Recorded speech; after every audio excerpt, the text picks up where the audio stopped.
My name is Leilani Thatcher, a tour guide at the Library of Lost Things. This is The Doorstep Project, episode 41, The Eighth Day.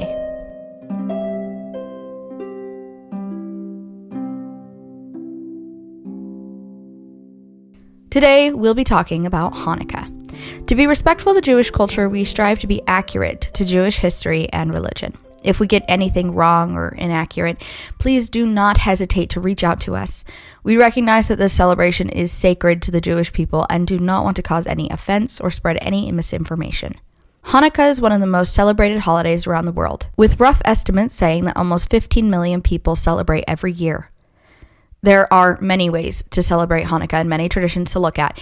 With so much to talk about, we'll start with the reason behind the holiday. To do that, we need to go back to 168 BC. While Judea was under the control of Antiochus IV Epiphanes, who, unlike his father, disapproved of allowing the Jewish people to continue practicing religion, he sent an army to attack Jerusalem, killing many and desecrating their temple. At the same time, there was a civil war among the people. Those who held their Jewish faith and traditions, and those who had integrated themselves into the Greek culture that they had been thrust into, were at odds. The attack on Jerusalem may have been a tipping point for one Jewish priest, Matthias, to begin his revolution. It took 4 years for the Jews to drive the Syrians out of the city, after which the man leading the armies at the time, Judah Maccabee, commanded the temple to be cleansed and the menorah to be lit. The menorah was a large golden candelabra with 7 branches, and it was meant to be kept burning every night under religious commandment. When they went to light the candles, however, they discovered that there was only enough oil to keep them lit for one night. They had to use specially prepared olive oil, and it would take 8 days to make more. The priests lit the lamps with the little oil they had and waited for them to burn out. Day after day, these lamps stayed lit, though the priest waited, and it never burned out. 8 days later, the priest refilled the lamps with new oil, and the story of the miracle was spread throughout the city. In honor of this miracle, the Jews celebrate a holiday called Hanukkah, which means dedication in Hebrew. It celebrates the rededication of the temple and the miracle of the oil. Hanukkah is celebrated by lighting a candle every night for 8 days while reciting the Hanukkah blessings. These blessings or prayers can be spoken or sung during the lighting ceremony and are a very important and sacred piece of Jewish tradition.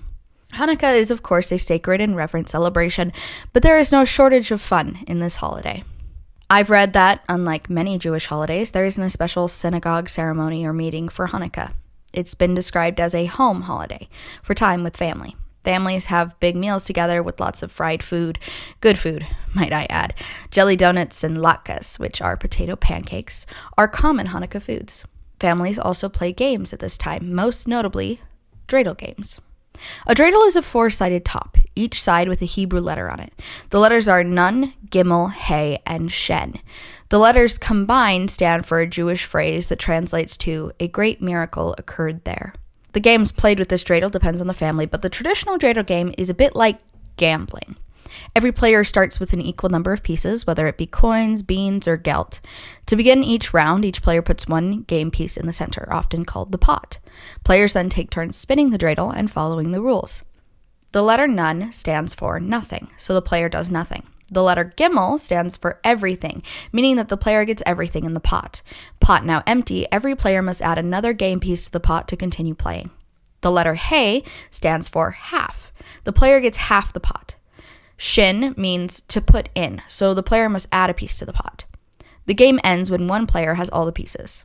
I previously mentioned that the game is often played with gelt. Gelt is another Jewish tradition, and I struggle to find the origin for it. Some sources say that it comes from times when rabbis would help families afford menorahs and oil. It was also common practice in Eastern Europe for families to give a few extra coins to teachers or butchers or other independent workers as a gift for the holiday. That may have also expanded to the giving of gelt. Even if you don't celebrate Hanukkah, chances are that you've seen gelt in the stores, and you may have even eaten it before. Gelt is more commonly known as chocolate coins, delicious discs of chocolate wrapped in gold foil. Hanukkah traditions are always changing and expanding. In North America, it's becoming common to exchange gifts on Hanukkah, often on the 6th night. Some families eat a lot of cheesecake and other dairy-based foods over the holiday, which is a tradition from another Jewish holiday. There are even songs about Hanukkah. If you celebrate, we here at the Library of Lost Things wish you a very happy Hanukkah. For those who don't, now you know a little bit more about the holiday, the history behind it, and the significance of the celebration.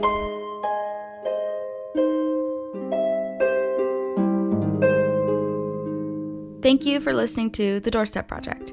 This audio drama was created and produced by Family Friendly Podcasts. If you enjoyed the podcast, leave a rating and review on your podcast app of choice or share it with a friend.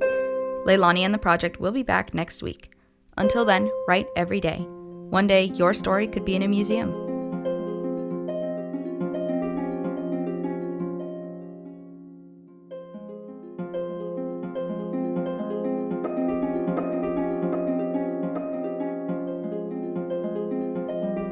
The Doorstep Project is produced by Family Friendly Podcasts. It was written, edited, and performed by AJ Barton. Sound effects for this podcast are provided by Zapsplat. Music used in this podcast includes Enchanted Journey by Kevin McLeod, licensed under the Creative Commons Attribution 4.0 license. You can learn more at his website, incompetech.com, or at creativecommons.org. Both music and sound effects have been changed and edited by AJ Barton. Links for websites, information, and contact can be found in the description of the episode.